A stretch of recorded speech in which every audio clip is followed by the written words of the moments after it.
This is not Nigeria's oil-rich Delta region or the Canadian tar sands in Alberta. This is Cold Harbour, a village in the county of Surrey, the newest site for potential onshore oil digging. Small oil companies such as Europa will be increasing temporary oil exploration onshore in Britain after the government cut the tax rate to 30% from 50% on small oil fields. Since the bulk of Britain's oil comes from fields in the North Sea and only about 2% comes from onshore, efforts to increase onshore drilling could mean securing reliable energy supplies. But the residents of Cold Harbour oppose Europa's plans to drill.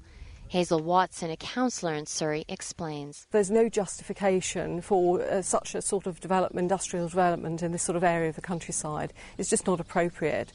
So I really think that they should think again and look elsewhere for that sort of exploration.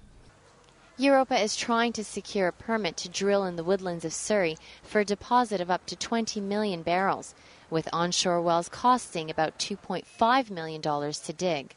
Paul Barrett is the chief executive of Europa Oil and Gas. I mean, it is a sensitive area. We've known that.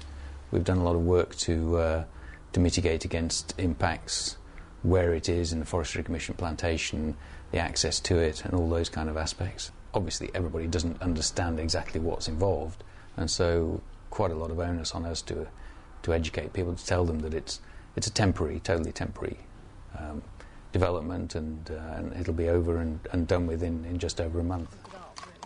Europa has 3 producing fields in Britain, 5 exploration permits, and plans to drill 2 wells in the next 12 months. Onshore oil drilling is fast becoming a profitable market and a growing trend.